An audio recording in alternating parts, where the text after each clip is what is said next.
আজকে আমি তোমাদেরকে এখন একটা কথা বলবো। আমাদের মা বোনদের যে বাচ্চা হয় না, আমাদের মায়েদেরকে স্বাস্থ্য বিভাগের লোকজন আইসা একটা আয়রন ট্যাবলেট দিয়ে দেয়। আবার এমবিবিএস ডাক্তার গাইনি বিশেষজ্ঞ দেখাইলো ওরাও কিছু আয়রন ট্যাবলেট লিখে দেয়, তাই না ম্যাডাম? আমাদের মা বোনেরা আয়রন ট্যাবলেট ঠিকই খায়, কিন্তু কাজ হয় না। কেন কাজ হয় না, এখন আমরা জানবো সঠিকটা। আমার নাম মনিরুজ্জামান, আমি উপসহকারী কৃষি অফিসার, এই মতলব পৌরসভার অফিসার। আমি শুনো, আয়রন এমন একটা উপাদান যেটা শরীরে ভিটামিন সির উপস্থিতিতে এটা শরীরে গ্রহণ উপযোগী হয়। তুমি যেই দিন আয়রন ট্যাবলেট খাবা সেই দিন তোমার অবশ্যই ভিটামিন সি খেতে হবে, নতুবা তোমার এই আয়রন শরীরে কাজ করবে না, রক্ত শূন্যতা দেখা দিবে। তাহলে তোমাদেরকে ডাক্তার আয়রন ট্যাবলেট লিখে দিল, তোমরা আয়রন ট্যাবলেট খাচ্ছ কিন্তু কাজ হবে না। কেন কাজ হবে না বললাম? ওই দিন অবশ্যই ভিটামিন সি খেতে হবে।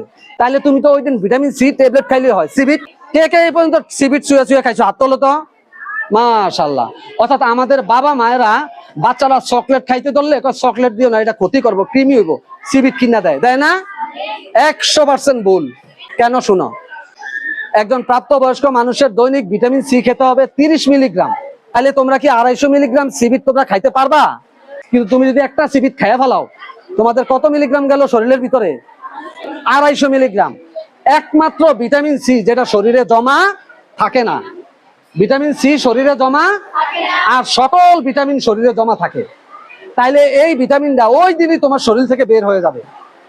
কি হবে, কিভাবে বের হবে জানো? হয়তো তোমাদের প্রস্রাবের মাধ্যমে বের হবে, নয়তো তোমাদের ঘামের মাধ্যমে বের হবে।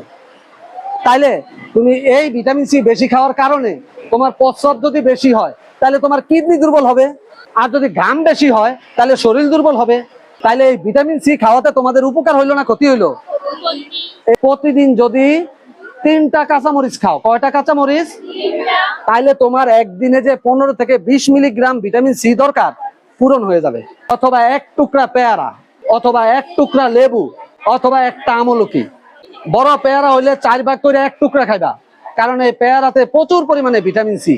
পেয়ারা, আপেল, আঙ্গুর আর যেটা দেখলে জিহ্বায় পানি আসে, এগুলো সব ভিটামিন সি। আর আমলকি জিহ্বায় পানি আসে না, কিন্তু সবচেয়ে বেশি ভিটামিন সি, যাকে ভিটামিন সির রাজা বলা হয়। তাহলে আজকে থেকে আমরা কি করব? আয়রন ট্যাবলেট খেলে কি খাবো? ভিটামিন সি খাবো, কিন্তু ট্যাবলেট দিয়ে নয়, নাকি? এই যে এই কতটুকু কথা থেকে কি কিছু উপকার হবে তোমাদের? মনিরুজ্জামান স্বপন ফেসবুক আইডি, কৃষিতেই বিশ্ব ফেসবুক পেজ এবং কৃষিতেই বিশ্ব ইউটিউব চ্যানেলে এই বিষয়ে বিস্তারিত ভিডিও রয়েছে।